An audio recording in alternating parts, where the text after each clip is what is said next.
Hotel की रसोई में निरीक्षण करने आई महिला सीईओ ने देखा कि हर आलू पर दिल का स्टिकर चिपका हुआ था। ये देखकर वह चौंक गई, क्योंकि बचपन में वह भी ऐसा करती थी ताकि वे औरों से ज्यादा सुंदर लगे और उनके पिता उन्हें जल्दी बेच सके। लेकिन उनकी इस समझदारी से उनकी बड़ी बहन को जलन होने लगी। इसलिए अगले दिन बड़ी बहन ने छोटी बहन को मकई के खेत में ले जाकर उसे मानव तस्करों से बेच दिया और उस पैसे से एक नई फूलदार ड्रेस खरीदी। परंतु जब उसके पिता काम से लौटे और छोटी बेटी के बारे में पूछा तो बड़ी बेटी ने झूठ बोला कि वह बाहर खेल रही है। परंतु पिता को यह बात अजीब लगी, क्योंकि उनकी छोटी बेटी बचपन से ही समझदार और बुद्धिमान थी और वह समय पर घर आ जाती थी। इसलिए पिता अपनी कमजोर टांगों के बावजूद उसे ढूंढने निकल पड़े और रात भर ढूंढने के बावजूद भी बेटी का कोई पता नहीं चला और देखते ही देखते 10 साल बीत गया। इसलिए छोटी बेटी को खोने के गम में पिता ने बड़ी बेटी पर सारा ध्यान देना शुरू कर दिया। बड़ी बेटी को खूनदान के बदले मिलने वाली ब्रेड बहुत पसंद थी, इसलिए पिता रोज खून देकर उसके लिए ब्रेड लाते थे। यहाँ तक कि उसकी शादी के लिए 50 लाख रुपए जुटाने के खातिर घर का सारा सामान तक बेच दिया था। पिता ने अपनी बड़ी बेटी की शादी की खातिर 50 लाख रुपए का दहेज जुटाने के लिए अपना सब कुछ बेच दिया। लेकिन जब वह अपनी बड़ी बेटी से मिलने शहर गए तो बड़ी बेटी ने तिरस्कार भरे शब्दों से पिता का दिल तोड़ दिया और उन्हें घर जाने को कहने लगी। पर फिर भी पिता ने अपनी बेटी को घर से लाए हुए आलू और अंडे देने की कोशिश करने लगे, पर उसने ये कहकर उन्हें लेने से मना कर दिया कि शहर में सब कुछ मिल जाता है। और जब वे दोनों टोकरी के लिए खींचातानी कर रहे थे तभी उसकी बेटी का विदेशी बॉयफ्रेंड वहाँ आ गया। बेटी ने घबराकर तुरंत टोकरी छोड़ दी और प्रेमी की ओर बढ़ गई। पिता यह सब देखकर बेहद दुखी हो गए और जमीन पर गिरे आलू और अंडे साफ करने लगे। और इस घटना ने उसे अपनी छोटी बेटी की याद दिला दी जो बचपन में उससे बिछड़ गई थी। पर उन्हें क्या पता था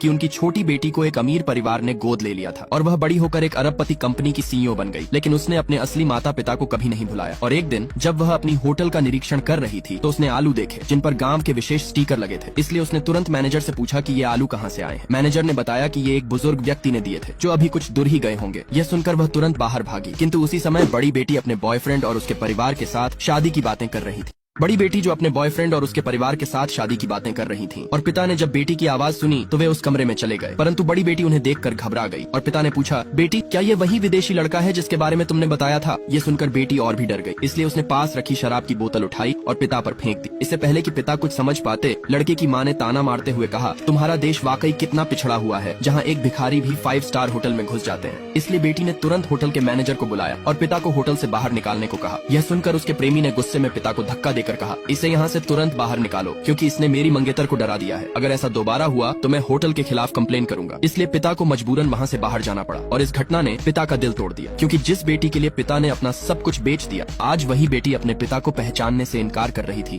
वहीं दूसरी तरफ छोटी बेटी जो अपने पिता को ढूंढ ढूंढ कर परेशान हो चुकी थी, लेकिन बाहर निकलते वक्त अचानक उसका पैर मुड़ गया और वह गिरने वाली थी कि अचानक पिता ने उसे बचा लिया।